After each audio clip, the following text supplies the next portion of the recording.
საარჩევნო უბანი უკვე დატოვა ნინო ბურჯანაძემ, დემოკრატიული მოძრაობა ერთიანი საქართველოს ლიდერმა არჩევანი დღეს ტექნიკური უნივერსიტეტის პირველ კორპუსში განთავსებულ უბანზე გააკეთა.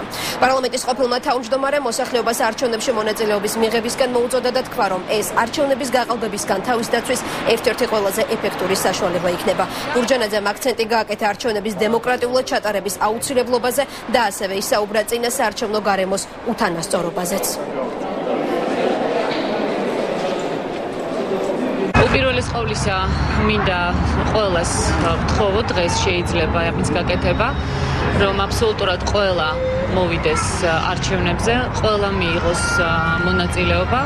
ეს იქნება იმისი გარანტი, რომ მართლაც არჩევნების გაყალბების პროცედურები ძალიან გაურთულდება ხელისუფლებას. ამიტომ ყველა მოქალაქეს მინდა ვთხოვო, რომ მოიხადოს თავისი მოქალაქეობრივი ვალი და ყველამ ყველაფერი გავაკეთოთ იმისათვის, რომ ქვეყანას გაუჩნდეს შანსი რეალური ცვლილებების და გაუჩნდეს შანსი ნორმალური განვითარების.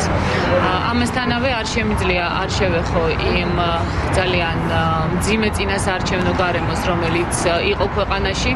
პრაქტიკულად წინასაარჩევნო გარემო იყო აბსოლუტურად არასამართლიანი და ძალიან სერიოზულ ჭრილს მიაყენებს არჩევნებს ყველა შემთხვევაში.